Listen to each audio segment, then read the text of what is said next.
What's going on, guys? Welcome back to the channel, and today I am finally going to be bringing you guys the S tier build that is the abomination called Cataclysm. Now, if you follow my channel, you know how I feel about this build. I am very sad that this is the season they decided to make the Druid pop off and that the build was going to be Cataclysm. I was really hoping for something like Pulverize or Shred, a build that the Druid community actually likes to play, but unfortunately, we got Cataclysm. Now, with Cataclysm, I noticed that there were several complaints going around the community, and I decided to solve those issues. So one of them was survivability. The other one was obviously getting the appropriate rune words, which a lot of people were having issues with getting Igni and Bach. And I also know there were a lot of issues with people getting the appropriate occult gems because getting fugitive heads is actually quite difficult in Season 7. But not to worry, I'm here to the rescue, and I have solved all of those issues for you guys. And honestly, guys, I know there are a ton of Cataclysm builds out there, so just take what you like from this build and use it in the one you prefer. So with all that being said, I'm going to go ahead and put up some gameplay footage on the screen, which includes my gear. And just like in the last video, all of this was done in hardcore, more specifically hardcore solo self-found, and I have managed to clear a tier 100 pit with only 200 Paragon points. And also, when I added those remaining Paragon points to my setup, I cleared a tier 105 pretty easily. So you guys definitely don't need that high-end gear just to complete every activity that Season 4 has to offer. So for our primary skills, it's going to be Cataclysm as well as Hurricane. Then we're going to be using Debilitating Roar, Blood Howl, and Earthen Bork, mainly to keep up our passive buffs as well as give us survivability. And then our last skill is going to be Maul instead of Pulverize. And again, this is just so we have a much easier time building up our rune words, which we will get to later in the video, to snapshot our double damage overpower crit into our Cataclysm. Also, do be aware there is a mythic setup for this build. It just includes all the high-end gear. So if you have that gear or those rune words, go ahead and look at this build instead of my standard Cataclysm build. But I know most players aren't quite there yet, so we'll just stick with this one for the video. On the spirit boons, we're going to be using Gift of the Stag to increase our maximum spirit because the Ancestral Guidance node this season gives us a big buff to our ultimate skill damage based on how much spirit we have when we cast it. Then on the Eagle, we're going to be using Iron Feather as well as Avian Wrath to juice up our damage as well as our survivability. Then on the Wolf, we're going to be using Calamity to extend the duration of our Cataclysm. And then last but not least on the Snake, we're going to be using Overload to apply poison to our enemies with our Lightning Bolts from our Cataclysm. Now for the gear pieces, again, you'll see some subtle changes here. So on the helmet, obviously, we're going to be running the Tempest Roar because we want to turn our Cataclysm into a werewolf skill. So we get benefits from our Paragon boards, as well as some of our aspects and passive buffs in our skill tree. And then for our chest piece, we're actually going to be running a normal chest instead of a Mad Wolf's Glee or an Insatiable Fury. And the reason why that is because we're going to want to cap out our armor and resistances with this build. And that was something I've seen a lot of players having issues with because they would have the appropriate gear pieces and the damage would be there, but they would constantly find themselves getting one shot. So because we're not actually going to be keeping Insatiable Fury or Mad Wolf's Glee into the late game when we get a Shroud of False Death, the best option in my opinion is just to run a regular chest piece with an aspect of Might or something similar to give you some damage reduction or added survivability, whatever that is for you. Then on our gloves, we're going to be using the Runeworker's Conduit aspect because it's been massively buffed this season for no reason other than the fact that the devs decided to, and this is the big reason why our Cataclysm is dealing so much damage. Also the Mjolnir ring, but we'll get to that in a second. Then on the boots, we're going to be running the Stormshifter's aspect to give us those 5 additional ranks to our shapeshifting skills, which Cataclysm becomes a shapeshifting skill because we're using the Tempest Roar. Then on our boots, we're using Flicker Step because it not only cools down our ultimate fast when we dodge through enemies, but it has a massive roll of additive ultimate damage as well as a nice amount of damage reduction too. And this really helps, again, increase our survivability, our damage, and cooldown to our ultimate, which is like a triple threat. You definitely can't go wrong with using Flicker Step boots. And I would honestly recommend you use these boots no matter what. I don't even know why you wouldn't use them. Then on our two-hand weapon, we're going to be running the aspect of Changeling's Debt. Now, this can be switched out for the Apogic Fury aspect. It just depends on what you like. Do you like the consistent damage from Changeling's Debt, or do you prefer the higher ceiling of damage from the Apogic Fury aspect? It really doesn't matter, and it pretty much all comes down to preference. Then for the amulet, this is where I personally slot in the Apogic Fury aspect. And then both of our rings are going to be unique, so we're running the Erida's Inexorable Will, so every time we cast our ultimate, which we will do frequently, we pull all the enemies close together, which allows us to burn down massive packs of enemies with relative ease. And then for our second ring, that is going to be the Mjolnir ring.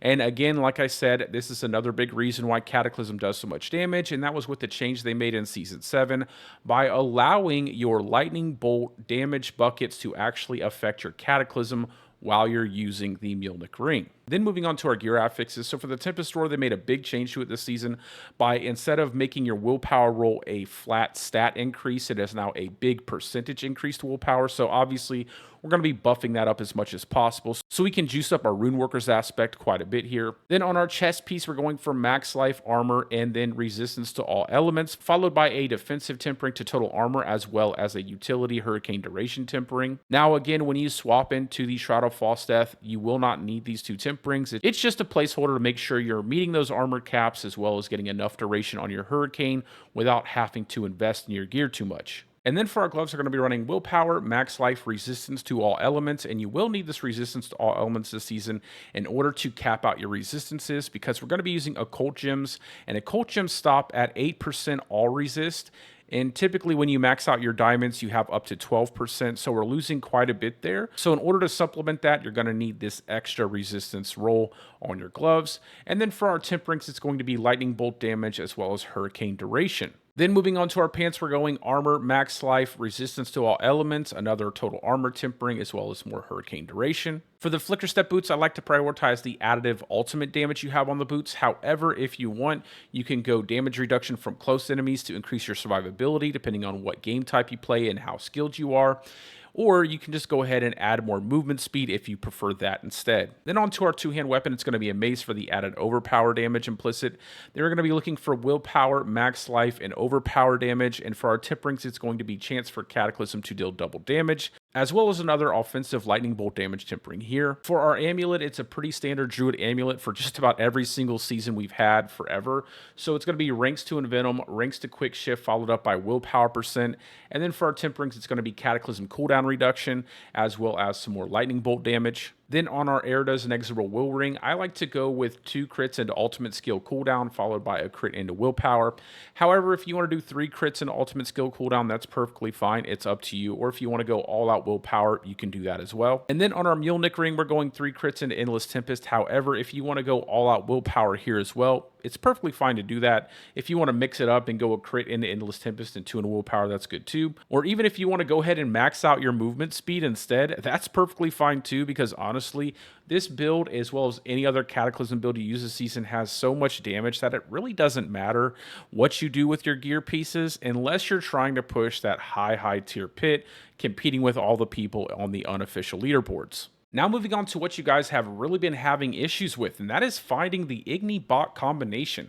So we have solved that for you guys. You do not have to use Igni bot. In fact, you might actually like this setup more because it's far easier to obtain, and it's just as easy to snapshot the overpowered double damage crit into your Cataclysm with these rune words.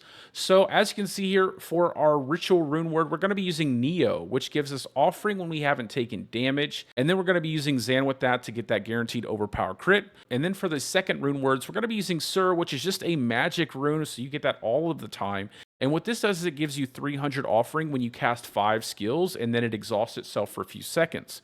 Now, you're probably asking yourself, man, that sounds a little bit annoying, but I'm going to show you a very easy way to achieve these snapshots in this video, so just give me a few seconds. And then obviously with Sir, we're going to be using Quas to get that double damage on a non-basic skill. So now that I've blown your mind and shown you that you don't have to have an Igni Bach to snapshot these rune words, let me go ahead and give you a brief demonstration on how you do that. So the best way that I can help you guys understand how to snapshot your Quas Zan to get your double damage overpower crit Cataclysm going when you enter a pit is to basically go outside of a town that you're in and preemptively build up the majority of offering you need to utilize these 2 rune words. So for your Sir Quas, I recommend that you step outside of town and go ahead and cast those 5 skills to get the initial 300 offering you need. So that way when you step into the dungeon, all you have to do is again cast 5 more skills and you'll have your Quas rune activated. And then do this again for the Neo-Zan combination. So go ahead and find a pack of mobs, and you don't have to directly engage in combat with them. You only have to be near them. But just go ahead and build up around 400 to 600 offering with your Neo-Zan before you jump into a dungeon. So that way, when you have your Sir Quas rune ready, all you have to do is step close to a pack of mobs inside of a dungeon, and you'll almost immediately get that last 300 or 100 offering, depending on how far you built it up before you entered the dungeon. And it will make it incredibly easy for you to go ahead and snapshot your double damage overpower crit directly into your Cataclysm and get you on your way to farming your pits without much difficulty. Now, here's the thing I want a lot of players to understand with your Cataclysm builds this season, and I think this is a tip that's going to help you guys not have so many difficulty with the Cataclysm build. And that is when you are doing your normal farming, whether you're in Witch Tides, aka Headhunts, or even if you're tackling one of the Tormented bosses in Torment 4, it is not necessary to snapshot both of these rune words. In fact, I would highly suggest that you guys just focus on building up your Neo-Zan to get the guaranteed overpower crit snapshotted into your Cataclysm for the majority of your farming in Torment 4. And even as you start to scale your gear up, probably doing this will be good enough to clear every single Tormented boss in Torment 4. So as you guys can see, it's incredibly easy to set up your snapshot to farm those high tier pits with this build. And in fact, you don't even have to use Maul. You can go ahead and swap in Pulverize if you prefer. I, again, just like to have Maul for this setup because it's a little bit easier for the average player. Then on to our Witchcraft powers. It's going to be Vengeful Spirit, Soul Harvest, Aura of Siphoning, Poison Frog Servant for fun, as well as this frog actually does have some use in taunting an enemy. Then it's going to be Force of Will, and then Hex of Shattering. Now again, these witch powers are going to be different for the Mythic version, so if you have those items, look at those witch powers instead. This is just what I think is probably best for this build until you start to scale up into the higher tier gear pieces for this setup. Then on to our gems, and the big reason why we are using the witch powers we're currently using for this build. So we're going to be using sapphires on the armor for the added willpower, but on our jewelry pieces we're going to be using all magic occult gems because getting fugitive heads this season is incredibly difficult, and it seems like every build just has the highest tier occult gem that you can possibly get, which takes a long time to farm, and a lot of players won't actually have that or even close to that even at this point in the season. So for our occult gems with this build, all you will need to do is get 3 total fugitive heads. And we're going to be running the Heart of the Anima to increase our Psychic Witch powers. Then we're going to be using Phantom String to increase our overpower damage towards enemies that are hexed. And then we're going to be using Toadling's Wish to increase the overall effect of our Growth and Decay powers. Now again, this is different from the Mythic version, so if you have all of those high-end occult gems, go ahead and use that one instead. Now moving on to our skill tree, and this is a pretty standard setup from what I ran on the PTR. So we're going 1 point Maul into Enhanced Maul. On our core skill tree, we're going 1 point into Pulverize into 3 points Iron Fur. Then on our defensive skill tree, we're going 1 point Earthen Bulwark into Enhanced Earthen Bulwark for the Unstoppable. Then we're picking up 3 points Backlash, so that way we get that nice damage buff when we use defensive skill. Then we're going 1 point Blood Howl into Enhanced Blood Howl for the added cooldown. Then 1 point Debilitating Roar into Innate Debilitating Roar for the added damage. Then we're going for 3 points Ancestral Fortitude and 2 points into Vigilance. Now you can run 3 points into Vigilance and 2 points into Ancestral Fortitude if you prefer. I just want to make sure you guys cap out your resistances so you don't get one shot in high tier content. Then onto the companion skill tree, we're going 3 points into Nature's Reach as well as 3 points into Feral Aptitude. Moving on to the Wrath skill tree, we're going 3 points into Charged Atmosphere, 3 points into Electric Shock, and then 2 points into Endless Tempest.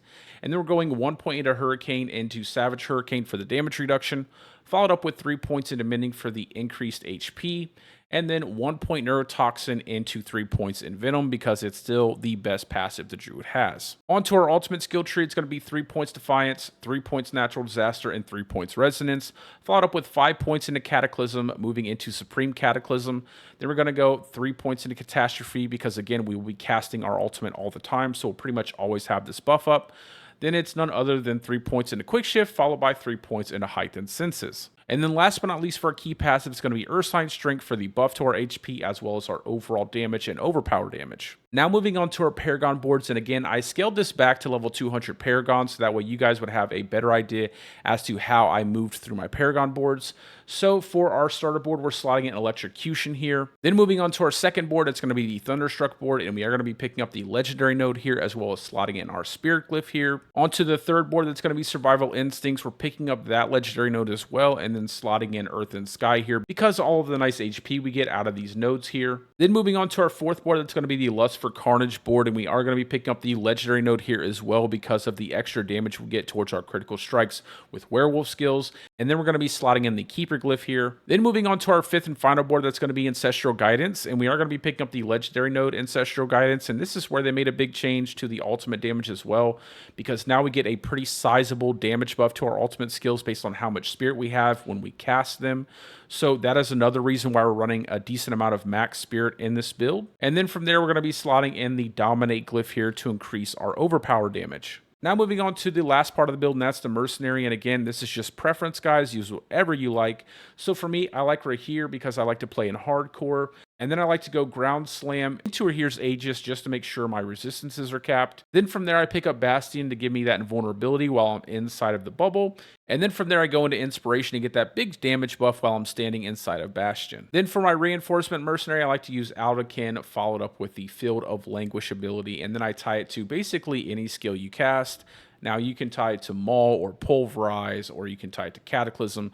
It's really up to you. It doesn't really make that big of a difference to the build anyway. But that's really it for the video, guys. I have solved all of your problems that you guys were complaining about with Cataclysm builds. And like I've been saying, it is a bit unfortunate that this is the season the Druid is popping off, and this is the build the devs decided to make it pop off with.